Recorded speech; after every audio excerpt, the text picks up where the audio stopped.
Okay, we're standing by for Jim Chalmers. He's just got back from the United States. We're going to talk to him about a range of issues, including the fact that they've just revised the growth outlook for China, for the United States, for major trading partners. That's going to be part of the budget next month. The other issue, of course, is inflation.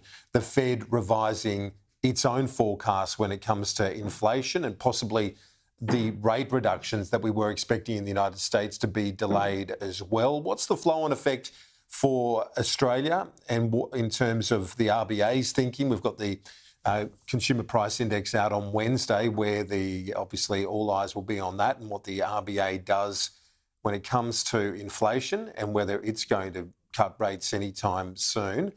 We're just standing by to get an all clear for the Treasurer, Jim Chalmers. Is he okay to go, studio?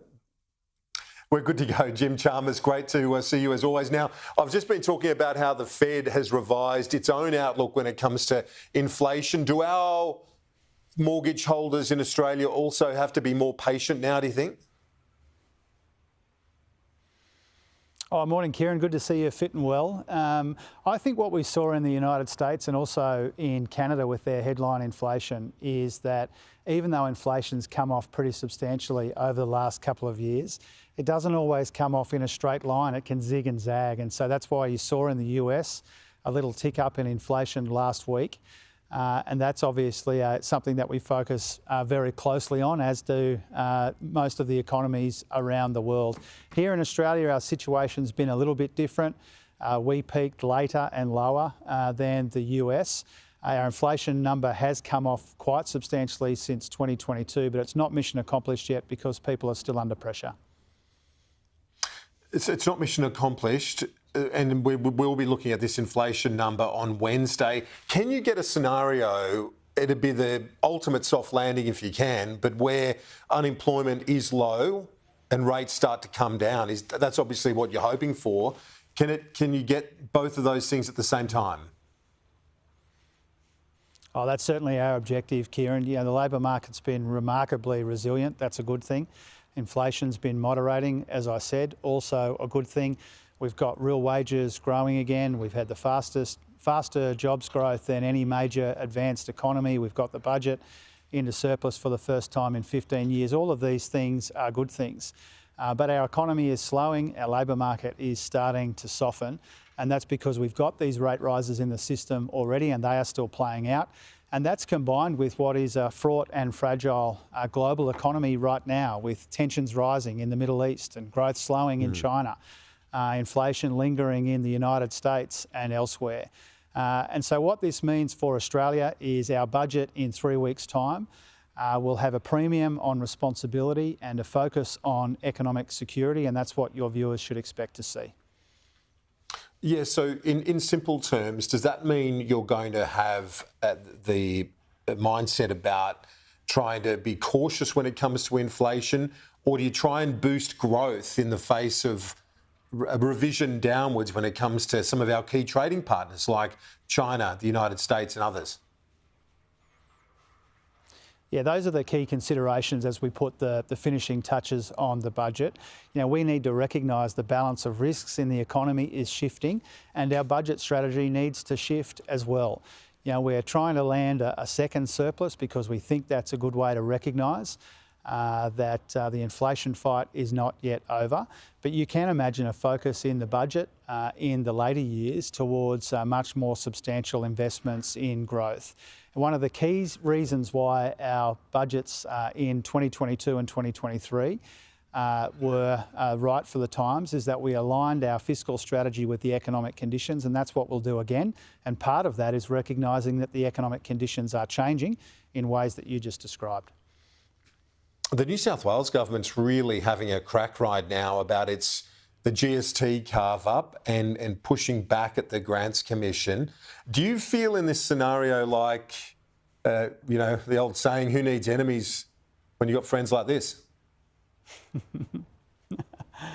Well, first of all, the decisions about the distribution of the GST are taken at arm's length from the Albanese government by the independent Commonwealth Grants Commission, and from time to time, states are unhappy about the conclusion that that independent body draws. We recognise that.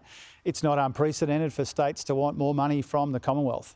And when it comes to New South Wales, there are billions of extra dollars coming from the Albanese government into New South Wales in health and hospitals and housing incentives and in the No Worse Off guarantee as well. So we are enthusiastic supporters of the government and the people of New South Wales.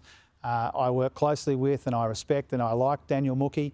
And I think it's entirely appropriate for him to raise concerns about pressures on his budget.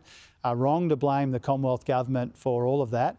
But I think we need to all recognise collectively, state and territory treasurers of both political persuasion and federally, we've all got pressures on our budget. We've all got to manage that. It's not unprecedented for a state treasurer to want more money from the Commonwealth or to point the finger at the Commonwealth when the budget is hard to land. Yeah, very true. That is certainly not unprecedented.